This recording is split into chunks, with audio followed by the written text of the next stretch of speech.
So sweet the sound is the sweetest song I know. But amazing grace, so sweet the sound is the sweetest song I know.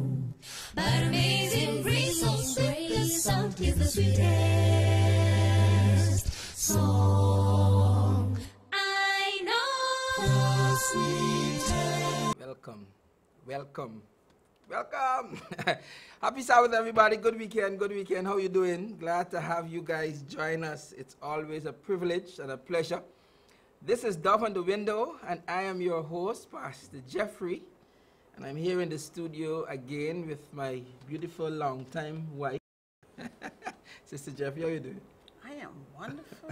What happened? Long-time wife. And There's a short-time wife? And yeah. When you married recently, you're the short-time wife. Oh. And when you marry a little Longer than that. recent, You're a long-time you're wife. a long-time wife. Oh. I didn't say old-time wife, you know. I said long time. So if you just say old-time, what would you have meant? All right.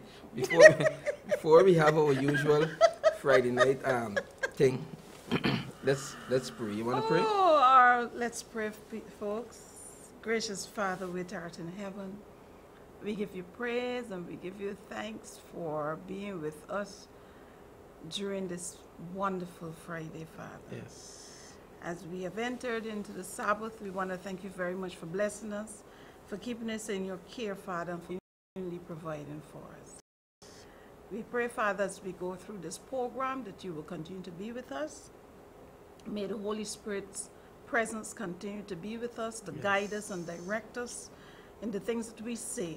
And so at the end of this program, Father, we would all have learned a little bit more, or been reminded a little bit more.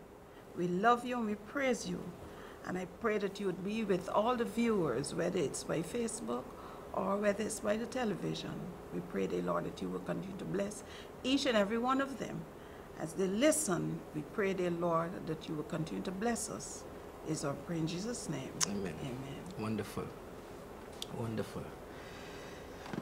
All right. Well, we are going to continue this beautiful topic here, becoming a better you.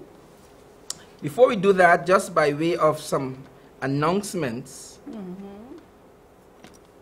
we had some situations that caused us to not be able to pull off that little get together. A number of persons were asking about that, but it is not lost on us, okay?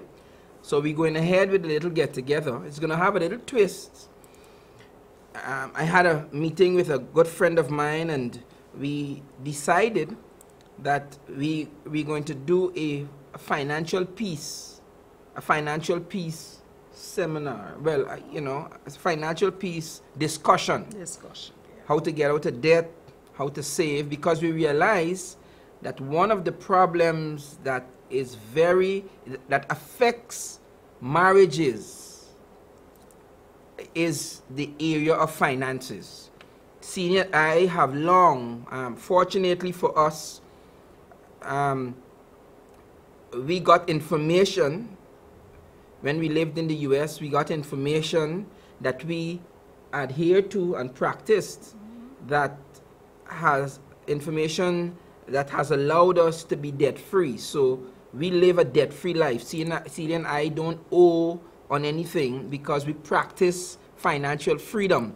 And so when my friend and I were discussing that, he's the one that brokered the subject.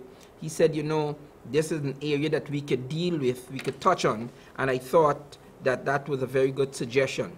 So we're looking at sometime in May, we're going to finalize the date, and we are going to roll out our meetings, our interaction. We're going to roll it out with a financial peace discussion. All right? So stay tuned.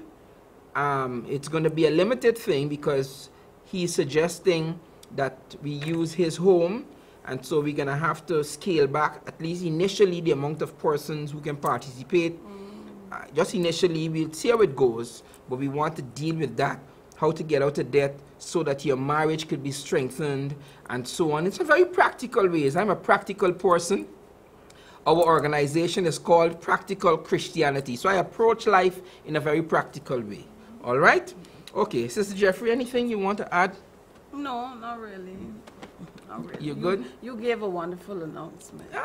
Like that. I saw a lady just now. I was at a birthday function. I had to officiate at a birthday celebration for a good friend of mine, Sister Florence.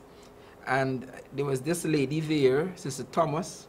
And she said, you don't know me, but I look at your program, you and your wife, you're all always kissing. Big lady. That was so nice. But softly, you had me nervous, man. You know, as depend on you for your footage. And one of the things one of the suggestions is that we should self-actualize. And what it is to self-actualize? What it is to self-actualize?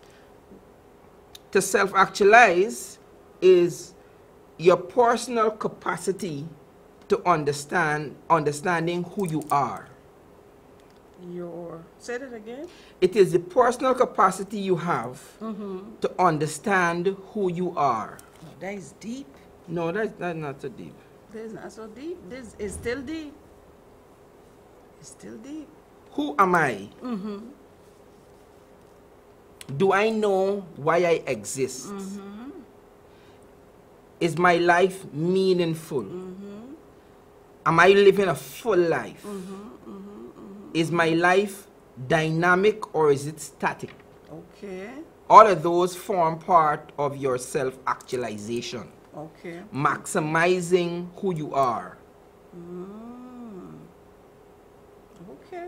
Are we together? Okay. I get you. I get you. So that is self-actualization. And it is not, we get some difficulties with our Facebook feed. It is not by accident that you self-actualize. Okay. So I have to want. It is something that, right, it is something that you have to do. It is something that you have to work on. It is something that you have to practice. I have to want to self-actualize. I have to want to know why I exist. I have to want to know the meaning of my life. And I can't depend on my spouse or someone else to do that for me. All right? I must know that. Okay. Dominique, so I'm going to ask you to do a favor for me. We're getting a problem with our internet feed. Can you go to our theme song? Just go back to our theme song. I'm going to interrupt the theme song as soon as we get the feed, as soon as we get our feed fixed. So just cut to our theme song and we'll come back because we have a lot of folks who are expecting to follow us on the World Wide Web. I've heard them sing, he paid the price and Jesus bore it all. I've heard them sing, I'm coming home and heed the master's call. I've heard them sing the modern songs and songs of long ago. But amazing grace, so sweet the sound is the sweetest song I know. Amazing grace, so sweet the sound, oh how sweet is the sound. No sweeter song in this life could be found. Heard about the Savior's blood, washed as white as snow. But amazing grace, so sweet the sound is the sweetest song I know. It was the song my mother sang in sweet and humble voice. Like music from the world above, it made my soul rejoice. Its soothing words and melodies like the rippling waters flow. But amazing grace, so sweet the sound is the sweetest song I know. Amazing grace, so sweet the sound, oh how sweet is the sound. Sweeter song in this life could be found. Heard about the Savior's blood, washed as white as snow. But amazing grace, so sweet the sound is the sweetest song I know. Amazing grace, so sweet the sound, oh how sweet is the sound.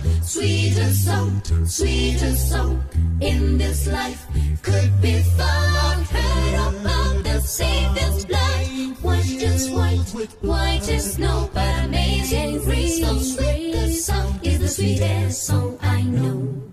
But But amazing grace, how sweet the sound is the sweetest song I know. But amazing grace, how sweet the sound is the sweetest song I know.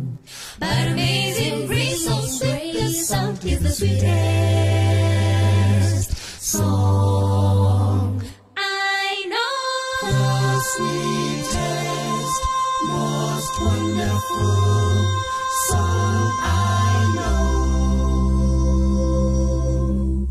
I've heard them sing, he paid the price and Jesus bore it all.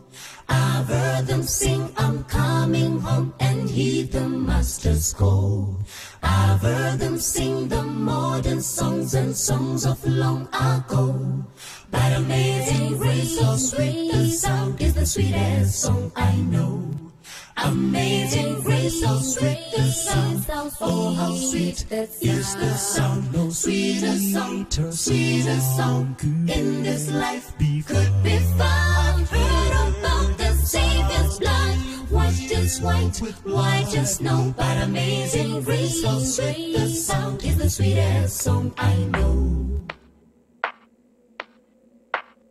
It was the song my mother sang in sweet and humble voice. Like music from the world above, it made my soul rejoice. Its soothing words and melodies like the rippling waters flow. But amazing grace, so sweet the sound is the sweetest song I know.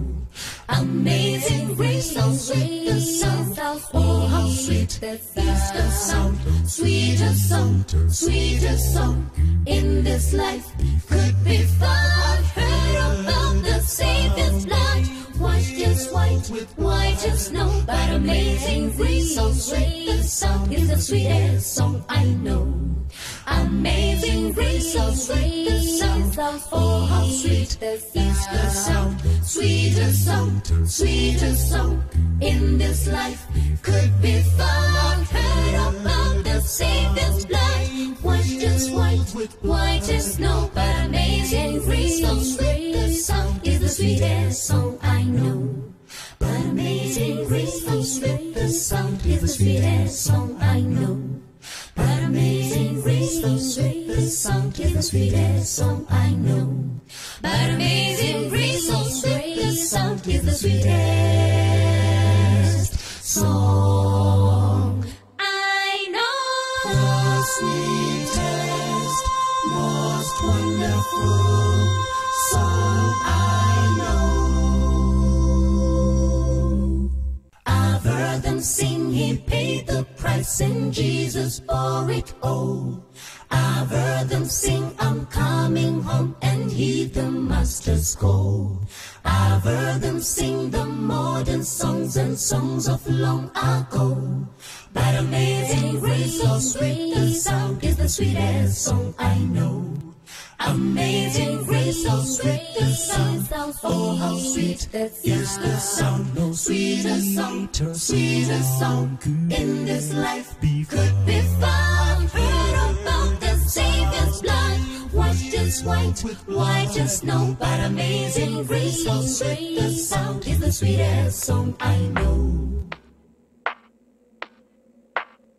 It was the song my mother sang in sweet and humble voice. Like music from the world above, it made my soul rejoice. Its soothing words and melodies like the rippling waters flow. But amazing grace, so sweet the sound is the sweetest song I know. Amazing grace, so sweet the sound, oh how sweet is the sound. Sweeter song in this life could be found. Heard about the Savior's blood, washed as white as snow. But amazing grace, so sweet the sound is the sweetest song I know. Amazing grace, so sweet the sound, oh how sweet is the sound. Sweeter song in this life could be found. Heard about the Savior's blood, washed as white. Technology You have to hate Technology, how you love it. Love how you hate it. technology, Sorry about that, folks. technology. All right, good. So we're talking about the need to self-actualize, and that it has to be a personal, your self-actualization has to be a personal endeavor, right? You can't allow your spouse to make you self-actualize. Okay. And I had a problem, Wendell, Jeff, we had a problem with my own self-actualization. I fight a self-esteem problem that I have. Maybe a low self-esteem problem. And what helps me is my active approach to understanding who I am, understanding my purpose, my giftedness, preparing myself so that even though, because of my inherent, I think I call it inherent problem with my low self-esteem, I am still able to get out of bed in the morning. I'm still able to deal with the challenges that life throw my way because I try to self-actualize. What's your take on that? I was thinking that I used to have serious problems as a teenager when it comes to low self-esteem. And it wasn't necessarily that somebody said anything to me, it's just how I felt. I just felt, wasn't good enough. There's always something going on in your mind.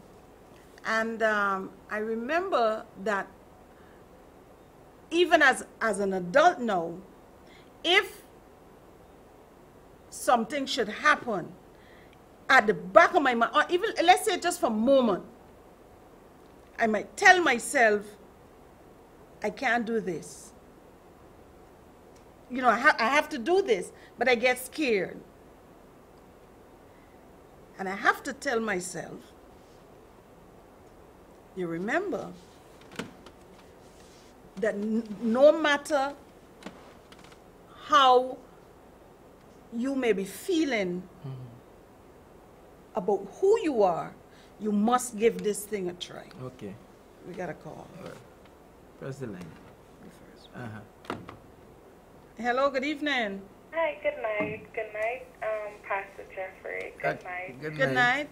Miss Green, and how are you guys this evening? Oh, we're doing wonderful. Happy Sabbath, by the way. I'm sitting here enjoying your program. Thank you.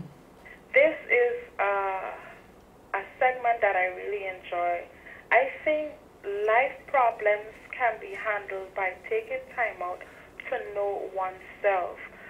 We often look for persons to fix us, but sitting down each and every day to find out what are my weaknesses, what are my strengths, what am I capable of doing, what are my talents, finding out more about me and asking God, Lord, help me to see myself through your eyes and accepting yourself. Because once you understand yourself and you enter a relationship, you won't stand for certain nonsense. You won't stand for certain things once you understand and love and appreciate everything about you. Certain times too as well, finding yourself would help you to understand who you're meant to be with and the company you should associate yourself with.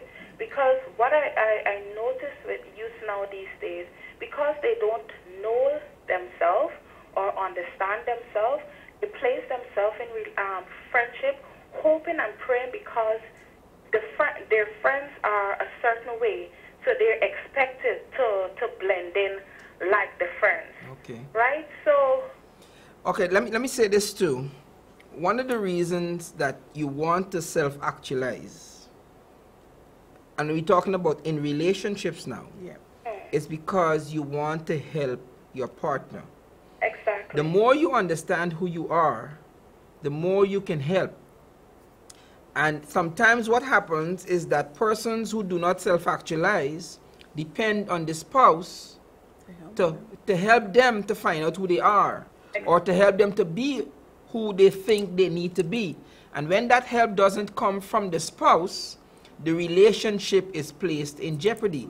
So not only do you self-actualize to know what to accept and what to not accept, but you also want in a relationship to self-actualize so that you can be of assistance to your spouse.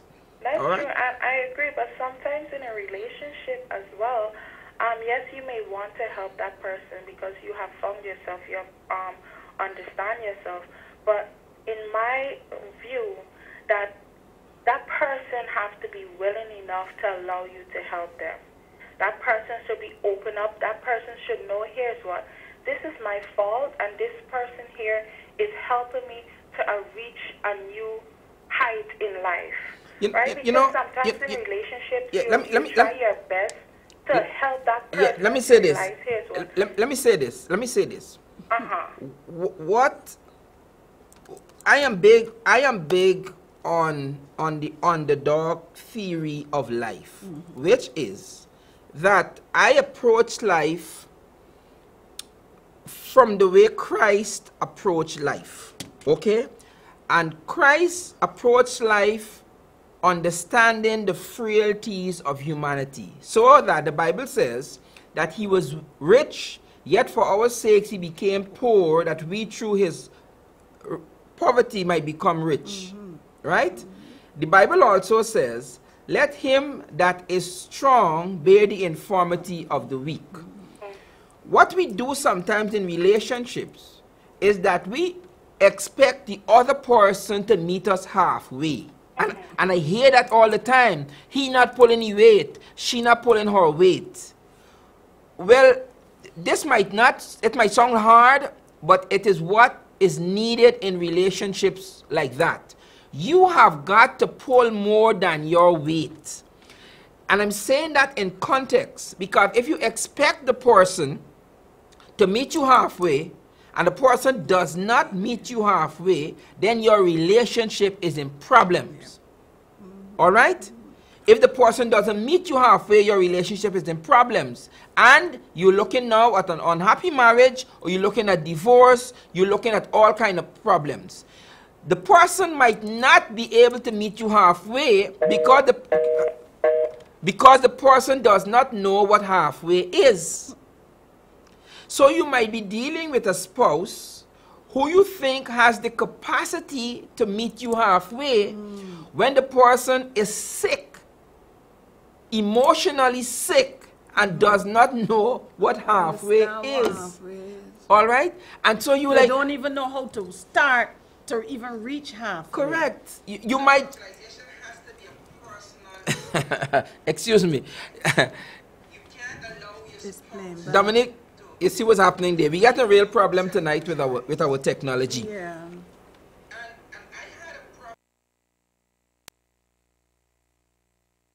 I've heard them sing, he paid the price and Jesus bore it all. I've heard them sing, I'm coming home, and heed the master's call. I've heard them sing the modern songs and songs of long ago. But amazing grace, so sweet the sound is the sweetest song I know. Amazing grace, so sweet the sound. Technology. Yeah. All right, yeah. So I'm saying that the person you might be married to might be sick, emotionally sick. Help me, Holy Ghost. Help me, Holy Ghost. You might be married to a sick person. People don't want to be unhappy. Generally, people don't want to be unhappy. And so if your spouse is making you unhappy, if your spouse is making themselves unhappy, that person is sick. What am I saying? I'm saying that you are already married to the person, and expecting the person to pull all their weight so that you could have a happy marriage is to set yourself up for failure. What am I saying? Okay, this is my wife, Celia. I know that I can pull my weight and some of Celia's weight. I know that God has gifted me and given me the patience and given me the understanding and given me the intellect to do more. But what I'm in a negative relationship, I know that. So rather than me helping Celia and pulling more and doing more to keep the relationship together, I decide me ain't doing no more. I done. I stop at halfway. I could do more. God has gifted me with the talents, the ability, the patience, the love, the virtue, the spiritual virtue, or in this context, the Christian virtue. I could do more.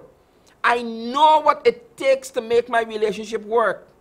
Yes, it's frustrating. Yes, it's time consuming. Yes, I can do more. But you see me?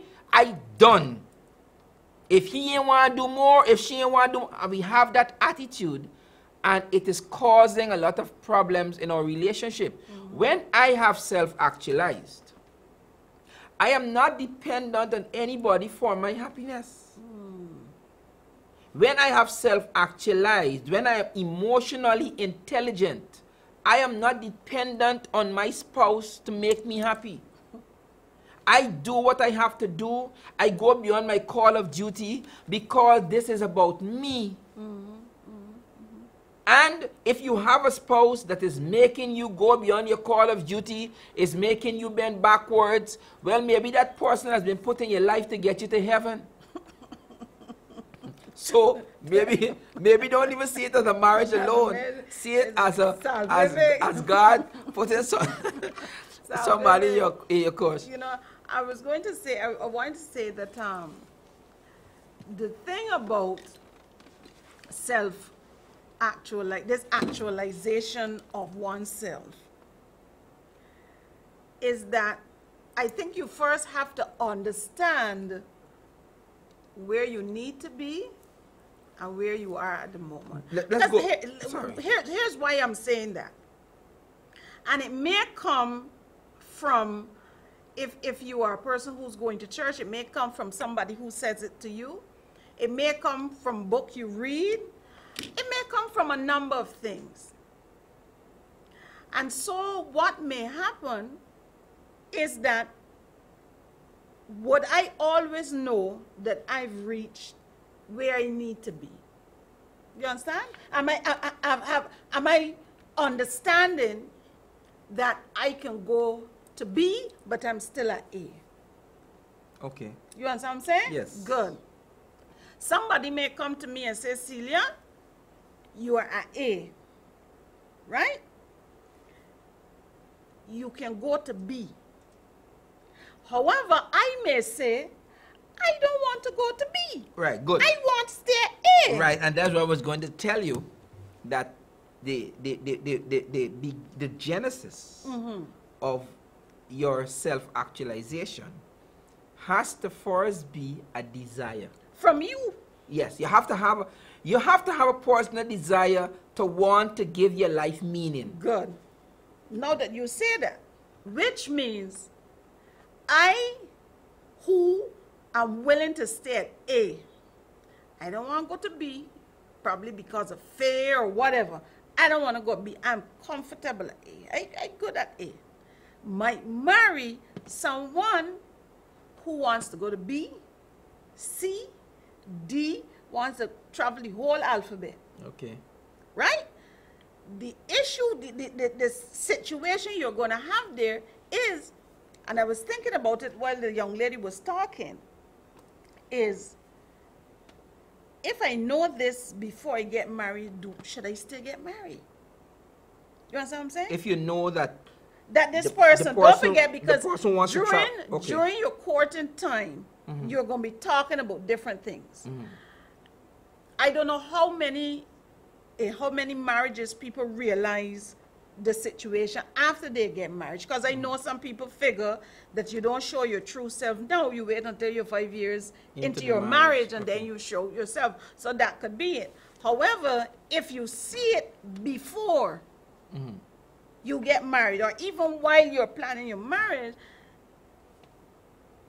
Good. But here, where we are now, though, you are in a marriage. A lot of the persons who watch us are already married. Good. And why I was asking the question, because of what the young lady was saying. She was talking about the fact that there are people there who figure you got to carry them. You understand And me? I am saying that you might well have to carry them. That's the point I'm making. Carry them while you are in your marriage. Yes. And yes, in your marriage. And I'm saying that if God has gifted you with the ability to carry your spouse, for you to say that me ain't carrying she or me ain't carrying he is to not self-actualize. It's to not understand your abilities, because that person might be put in your life to get the best out of you. And what you're doing when you know you could do more but refuse to do more is you start changing your own self. Can we do something? Can we give examples? See if we can find an example of what we are talking about when we're talking about you having an understanding of self-actualization and this person not really understanding, so that you have to carry this person. When we talk about the carrying, we're talking about... The carrying might be different in different. For instance, a person might be able to get a promotion at their work. Your husband might be able to get a promotion at work. And that promotion will bring added income. Okay? More perks, whatever. You, on the other hand, might also be faced in a situation where you can get a promotion. Your husband says to you, me taking that promotion, because if I take that promotion, it's going to be more work, it's going to be more thing, and so on. And you say, well, I could do more in this marriage, but if you don't want to do more, me ain't doing more either.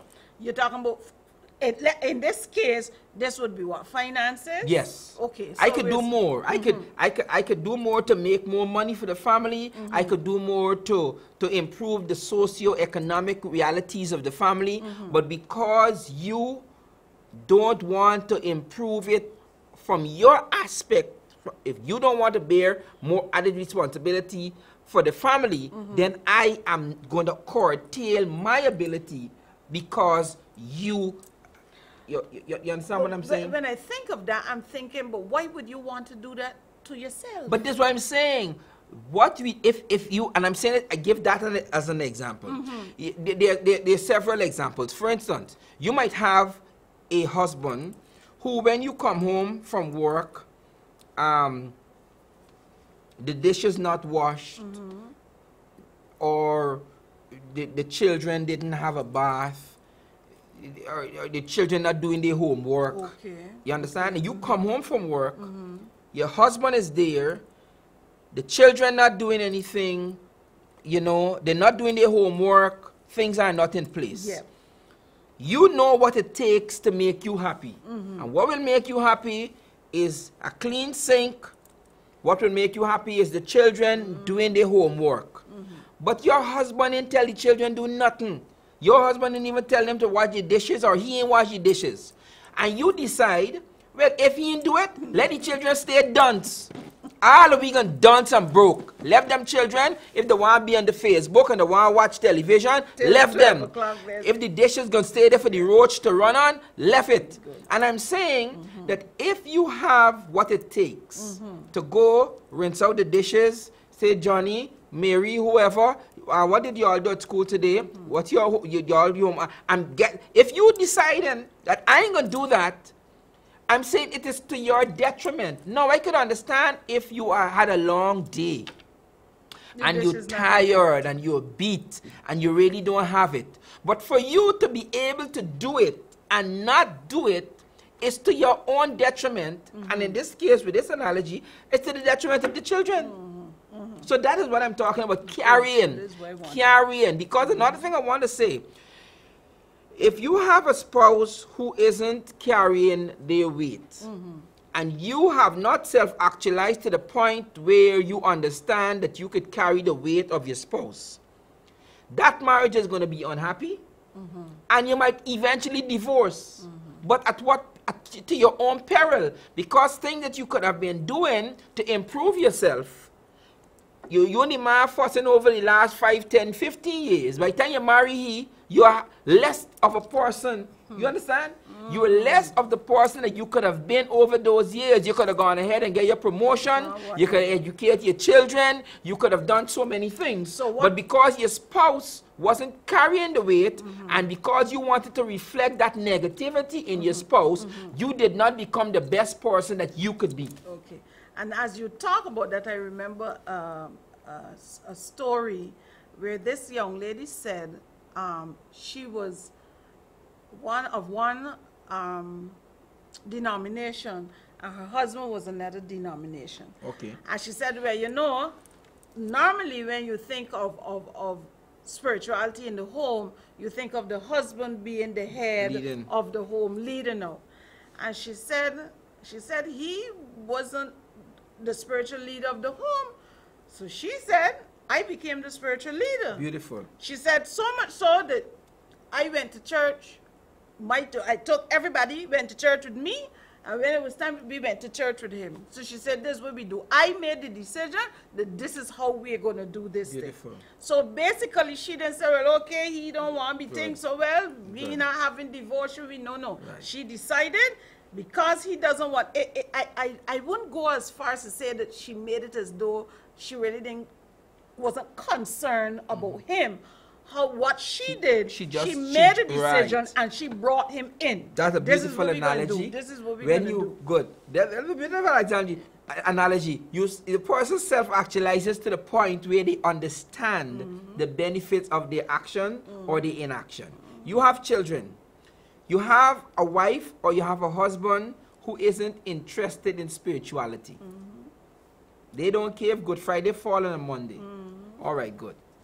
You have your little children, or you might be by yourself. And you are deciding what to do in this situation. Do I find a spiritual home? Do I go to church? Do I take my children to church?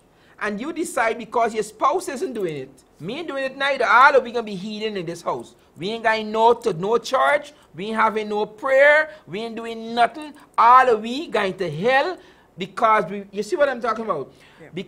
When you self-actualize, you understand that you cannot do that. You understand your innate potential, and you live and you push yourself.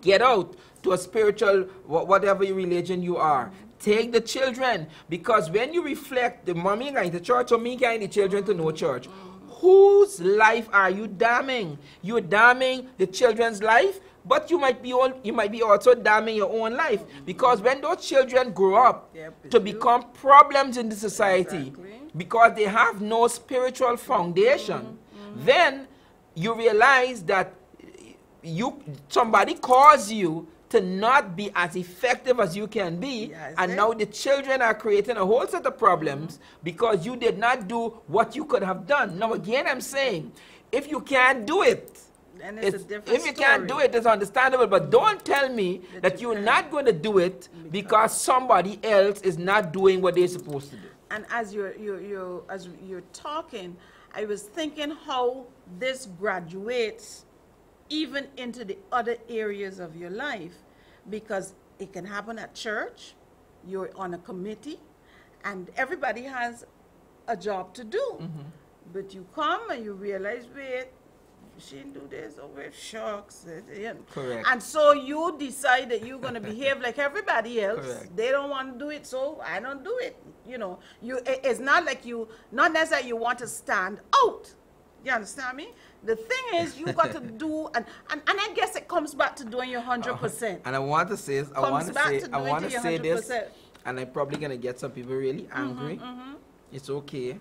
Yeah, I can't pelt me because I'm in the studio. I can pelt you on television. So I want to say this. Dominique, zoom in on me. I want to say this. I want to put it to you. I'm being in a court of law. I'm putting it to you. That if you go to your work and to your church and you are on a board or you serve in a committee, and you are allowing the other people to determine how you behave in that committee, I am putting it to you that that's how you behave at home. I tell you. It is what you do at home that you now bring to your church, that you now bring to your workplace. Because if at home you understand yourself enough to understand that people can't make me do wrong or not do right, that behavior becomes pervasive. Yep. And you take that to your workplace. Yep. And so you pull your weight at work. You pull your weight at church. You can't sit on a committee, and because nobody in the committee is doing what they say they're going to do, that you decide you're not going to do what you say you're going to do. Your word is your bond. Exactly. You take a position in church. Nobody else, all the other departmental leaders are messing up and ain't pulling the weight. You agree that you can take a position.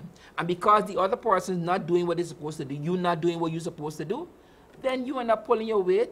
And if that is your behavior, I'm putting it to you that that's the kind of person you are at home. Tell me television. What I was thinking of when you were talking is that you take you wherever you go. Beautiful. It doesn't matter. You take you wherever you go. So whoever I am at home, Correct. I'm the same person at church. Correct. I'm the same person at work. I'm on an Correct. airplane. I'm the same person at the beach. I am the same person. And I think that's why understanding who you are is so important. Exactly. You know, when I think of you know how people may react to who I am, I always try to ask people, will you name what my name? You understand? My name is Celia Griffith Jeffrey. What is your name? You understand me? So I don't want you to think that no, this is me. If that is you, then you have to deal with the you and try to. And you say that when people want you to behave exactly. negatively. Okay. They want is as though you must not, because I'm not pulling my weight. You must not pull your weight. No, they have a misery well company. Well, I'm sorry. Misery, I've said it already. Misery like company. I've said it already. Misery well company. Well, I'm sorry for misery. I'm not misery company. Let me say this too. If you have a spouse who encourages you to not pull your weight, that spouse is not acting in a healthy way. If your spouse encourages you to be disrespectful or to be less than your full potential, like if you were to come home and say, you know, them people at church, them ain't pulling the weight, them ain't doing what they're supposed to do, and they got me, and it's me, and I got to, and your spouse say, yeah, you're right, girl, don't do it. Your spouse is not acting healthy. My wife comes, and my wife has frustrations from different aspects of her life and so on, and I listen to it, but I would never suggest to my wife that she does less than she is capable of doing, because if I do that to my wife, I am affecting my own life. If I tell my wife is a nurse, and my wife come home and tell me, look, Wendell, you know them people, all of them sit down and them ain't do nothing, and they got me, and I tell my wife, don't mind, sit down just like them, don't mind them, you talk, name, you go on your phone, and you do all the thing, if them don't do it, if I tell my wife that, what am I telling my wife? I am telling my wife to be less than she can be. I'm telling my wife to not maximize her potential. And that will come back to affect me. Exactly. So if your husband or your wife is encouraging you in negativity, I am saying that they are being unhealthy to you, and it's going to come back to affect them. So what we're saying, self-actualization is very, very, very important, because it says who I am, how I will behave on any occasion, and don't care where I am. Beautiful. So I can go to Australia, and I'm me. I'm me, I take me. I travel to Australia with me. We have a call. Take it. Hi, good evening. Yes, good evening. Good evening. You got to speak a little loud. Speak a little louder, please. Good evening. What I'm trying to say, but if you're in the workplace, right? And if all the persons are not pulling your weight, Pulling their weight? you alone. Uh-huh. Oh, Go ahead. I'm trying to hear you. You how got to far speak. can you get? Because there's only one person would be working, and the other's not working. So you're not even making any sense, because it's just you alone. Again, what I'm saying, we gone to the workplace, right? We really talking about marriage here, but we gone to the workplace. What I'm saying is that you can't do everything. No. However, you know what you can do. You know your limitations. Exactly. Act within the boundaries of your limitations. All right? Yes. But don't shortchange yourself. Yeah, exactly. So that if you're at work and you're supposed to do X and somebody is supposed to do Y, and for the benefit of the work, you could do a little more than X, then do a little more than X. But if all you could do is X, that is understandable. But what I'm talking about is people actually saying, I can do this, but I'm not doing it because who's supposed to do it ain't doing it. And I'm saying that that only limits you. You know, it reminds me, I talk about it, it reminds me of the situation with the man, with the person was giving out the talents to, and one got 1 talent, one got 2, and one got 5. And the others invested their talent. Invest your talent. Become better at what you do. Practice makes better. Not perfect. Practice makes better. So when you do more of somebody else's work, you learn more, you read more, you involve yourself more, you become better. So when you say, I'm not going to do something extra, you are really shirking, you're hurting your own self. That's the point. We got another call there. Thanks for calling. Thank you for calling. Good evening. Oh, good evening. A blessed good evening, my friend. How are we doing? Oh, my goodness. I'm glad to see you all tonight. Oh, my God. Look at this face. See a kiss on your lips? Nobody else can get a kiss on your lips. Call me a kiss on your lips. Yeah, I love the kiss. And do you know, she kissed me off. Yes. Oh, my God. I'm glad to see you all. Yes, Mom. Thanks for calling. Thank you for How are you, calling. Pastor? I'm doing wonderful. We have another caller coming on the other line. Thanks for calling. Thank you. All right, you all have a Stay blessed night. sweet. You All too. right. Yes. Hi, good evening. Okay, I guess they're gone. Yeah. I lost my friend. Yeah, this is okay. All right.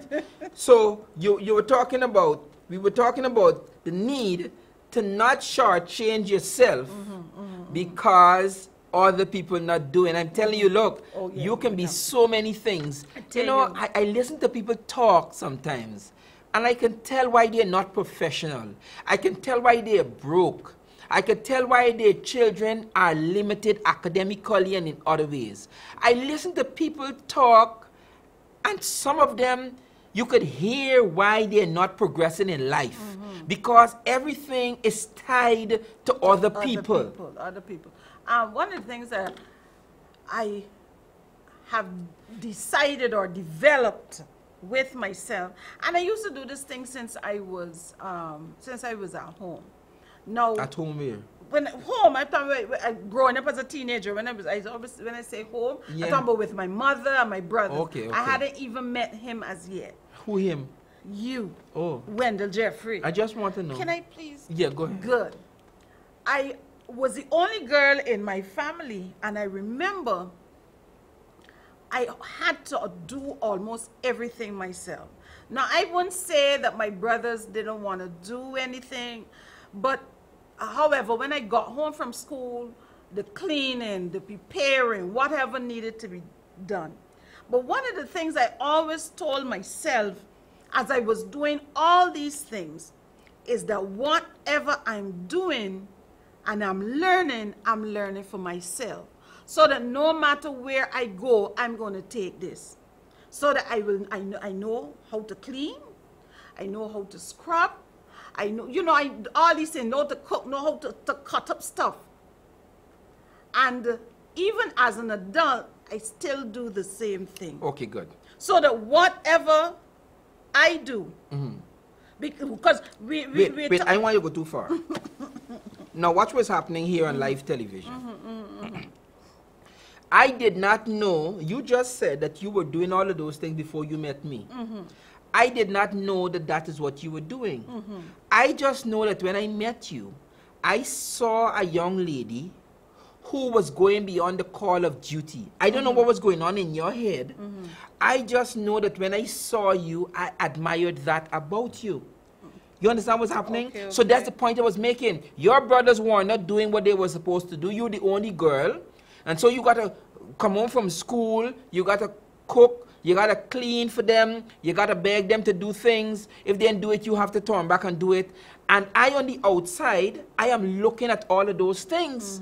And I said to myself at 21 years, actually we were married at 21, so I'm saying this before 21, 19 years old, 20 years old. I'm looking at you and I'm saying, that is a young lady that would make me a good wife. You understand what I'm trying to say? Okay. No, if you had said, me and Kim and me brothers, let the house stay stink, let the house don't, you know, you would not have impressed me. And today you have one of the best men as your husband. Isn't that nice? Isn't that wonderful? Right. So good. So I was being watched long before. Yes, and I admired, and I'm glad that you're saying that that was your mentality, because that is the point I'm trying to say. When you go beyond your call of duty, some of you at work would never get promotion because you're always watching other people. So when it's time for promotion, the boss know that you're watching other, you can't get promoted. But you go beyond your call of duty and you could never tell. All right? So it begins in your marriage. Has to begin and it at comes home. with self-actualization. Has We to out of begin time. at home. Oh my goodness. Thank you so very much for watching. Sorry for all the confusion. Technical. Shall we pray? Loving Father, we praise you and we glorify you for this evening. Bless us and keep us in your care, Lord. Amen. Amen. See you the same time Bye-bye. next week, 8 p.m. Don't forget. Hope that we work on those technical glitches. Yep. God bless you till then. Have a great weekend. We love you. Bye-bye. Bye-bye. I've heard them sing, he paid the price.